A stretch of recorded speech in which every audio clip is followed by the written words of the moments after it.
But they're kind of coming out like cool rock shapes. Yeah. We're channeling rock.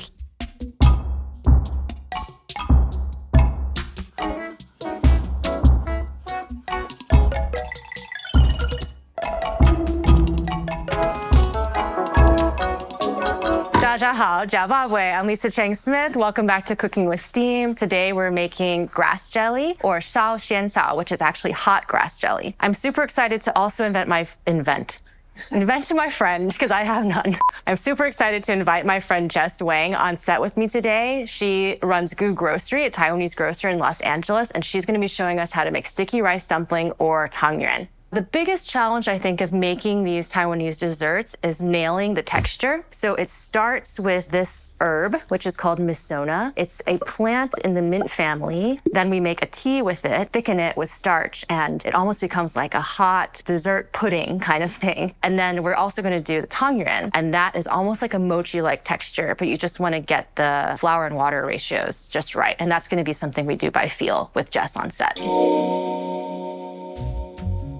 So first we're going to make the grass jelly tea. This is basically making a stock out of the grass jelly herb. And we're also going to use lye water. It's usually used to make like ramen noodles kind of bouncy or springy. In this case, it's going to help break down the fibers of the plant to allow more of the phytonutrients and pectin and things like that to release. My rule of thumb, for every liter of water, you're going to use 25 grams of grass jelly. So we're going to do 3 liters today, so I'm going to measure 75 grams out.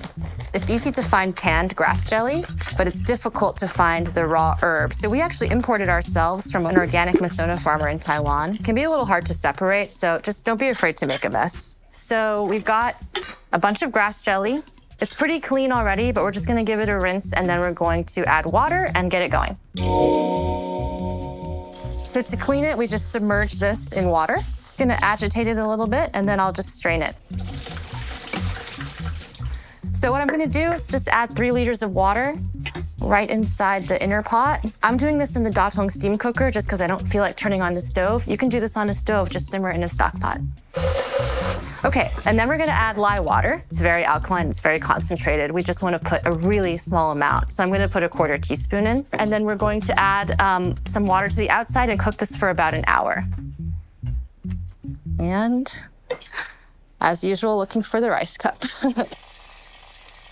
This is like grandma style. I just estimate. And the way we're gonna test that it's done is we're actually just gonna put the tea into a cup, hold it up to the light, and if it's blocking light, then I know it's done. All right, so now we're gonna make Tang Yuan, which is a sticky, sweet rice dumpling with my friend Jess Wang from Brew Grocery. Come on in. Hi. Hi, nice to see you. Nice to see you. You brought me an egg. I did. Oh my God, thank you. I'm gonna eat this egg. Do you wanna tell the audience about Tang Yuan and how to make it? Yeah, so it's sweet rice or sticky rice flour and water. And today we're gonna add some spirulina to make a green one. It's a superfood, so it does have some nutritional value as well. Why don't we get started? What do you need? It's hot water to start. Okay, it's boiling in the hot water heater. And then we'll need cold water to finish. Okay, cool. We're gonna make 2 doughs, right? Yes, it's 250 grams of sticky rice flour. Okay. So we're gonna just drop this in here. I made you some tea also, my security blanket. How much water do you need? 70 grams or milliliters. 70 grams of water. Very flexible, this dough. So it's important to add it in when it's as hot as possible. Okay, mine. Got egg in my teeth. No, you're clear. You want it to be really pliable, and by cooking part of the flour, you're giving it that elasticity. I lazily measured out a little bit more than 70 grams of water. Is that okay? I think it'll be okay. Okay. Yeah, we'll make it work. It's honestly like the most forgiving recipe, I think, of any dough that I know. I think mine's looking pretty good. What do you think? Yeah, that looks good. Okay, great. I think maybe I was chatting a bit too much before adding my water because you could see these larger chunks and yours are smaller because you blended it in right away. I see. Yeah. So you have to do it right away. Can you just break it up with your hands? Yeah.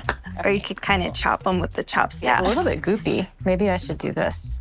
When in doubt, it is good to just get your hand in there. The next step is to add cool water to bring the flour together into a smooth dough. How much water do you need? So it should be 140 milliliters. Okay, that's Usually 140. it's 70 milliliters of hot water and then 140 of cool water. So I did like a little bit extra hot water, so I'll do a little less cool water. How about that? That sounds great. And at this point, I need to add flour. Okay. Because Well, my here you dough go. is like...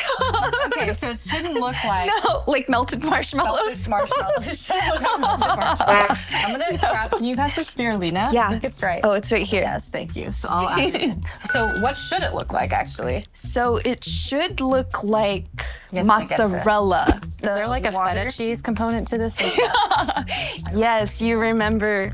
So I kind of skipped the feta phase because I already had too much water in here. I'm gonna go feta on this. Then. Yeah, go feta on that. I think this looks like some very moldy feta. How does it look? Does that look right? Wow. Yeah, I'm seeing the fluffy, powdery area, so it does mean that you need more moisture. more water. Okay. Yeah, because when you have the right amount of water, it doesn't have dry patches. Okay, so you're saying that this looks like feta with dry patches? Yeah. So my dough is coming together pretty nicely. Oh yeah. It kind of looks like Chev. There are some cracks.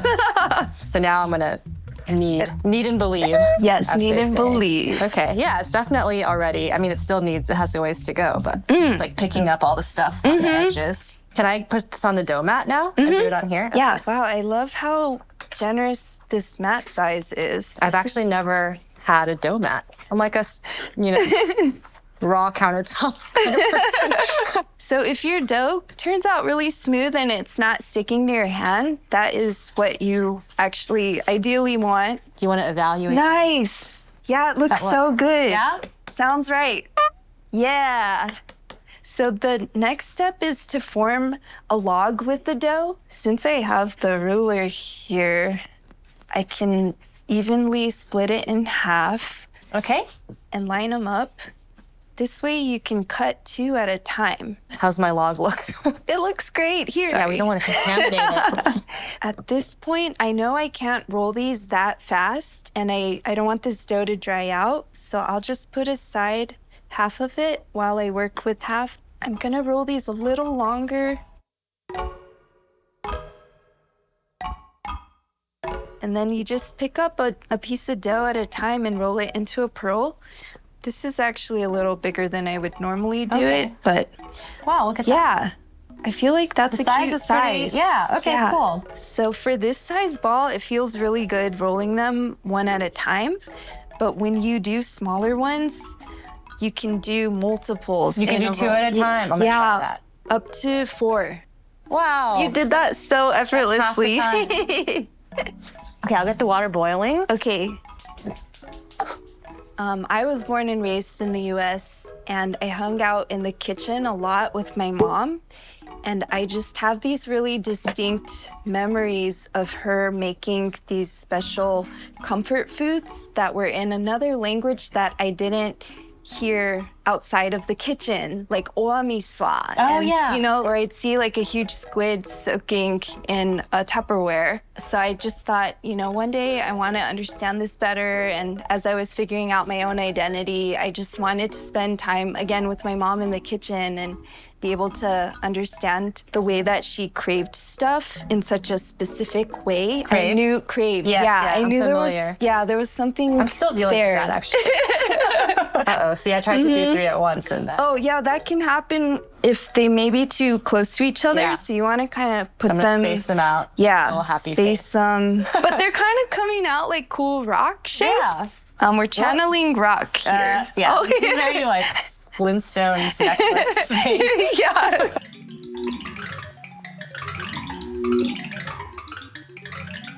So let me check the water, and then Okay. you can show us how to cook these. Yeah. The water's boiling, so that's good Ready. to go. So is there any technique to this that you would advise, or just? Yeah, the one tip is just drop the balls close to the water so they don't splash at you. Okay. And then how do you know that they're done? You know that they're done when they float. I think I see a slotted spoon nearby. We're gonna need that. So I would just try to avoid touching the dumplings. You work so hard to make them nice and round and smooth. So Or you rock wanna- shaped. Or rock shaped. Does it work? Yeah, you don't wanna dent your rocks. You don't have to worry about them overcooking. Like the ones that float first, it's fine that they stay in there. While we're waiting for these to cook, I'm using number 2 sugar. Just got this sort of texture and crystallization and level of sweetness that I think is perfect for Taiwanese food. Just feels like a little bit more spot on kind of glossiness without the extra sweetness. Oh, they're floating. Wait, I'm gonna turn this off. Cool, so Wow. we just scoop them out? And Yeah, drop just them in the scoop them sugar. out, drop them in there. Yeah, they're gonna be so nice and cute. Now we stir it to coat the dumplings with that sugar. Oh, wow. They're beautiful. They're beautiful. They're swimming. Yeah. So the sugar's pretty much dissolved. There's a little bit of graininess. It'll melt. Ooh, slippery. Very skillful. 2+. Yeah. We're gonna set this aside, and then I'm gonna check on the grass jelly, strain it, and thicken it, and we're gonna put the whole thing together. So the grass jelly is done now, but you can take a look at it. So this light on me is very bright, but even holding it up to like the set lights, it's very hard for light to come through, and that's how I know that it's rich enough and been brewed perfectly. Okay, so I'm gonna take it over to the sink and strain it. So I'm gonna go right into the stock pot that I'm gonna thicken it in. So I'll just like give it a press to get all the extra liquid out. So now I'm gonna take this to the stove and we're going to sweeten it and then thicken it. We have this tea. It definitely needs to be sweetened. I like to use rock sugar, actually a little bit less sweet, and will give it a nice syrupy texture. If I'm doing it by myself, not on a show, I'll just put a little bit in, taste it. Put a little bit in, taste it. But for expediency, we'll put this all in. Ooh, hot. This will come to a simmer, and then while the sugar is dissolving, I'm going to make a potato starch slurry. But I basically do like 150 grams of sweet potato starch to 200 milliliters of water. So I'm just gonna stir this up, and that's just gonna help it distribute through the grass jelly. And this is now simmering. So do you wanna help me? Actually, do you wanna slowly stir? And I will dribble this in. Okay. You can go faster. Okay. Pick it up. How's that? That's perfect. You know, it's already thicker, if you can kind of see that. But there's still some granules of sweet potato starch that are not dissolved. We want to just keep stirring it until it comes to a bubble again. So they look like big fish eyes coming out That's from the water. such a good description. Yeah, I think it's actually a little bit too thick. So I'm just gonna also add a little bit of water. So if you mess up, it's just very forgiving. You just boil it a little bit longer. So yeah, I just want it to be a little bit looser. And that's the grass jelly soup, or 烧仙草. It's just got that kind of slimy, yummy, Yum. swamp-like texture. Okay, so there's the Tang Yuan, which we already know about. I also got sweet red bean, which is just out of a can. And then my favorite is having walnuts on the grass jelly. You can also do peanuts.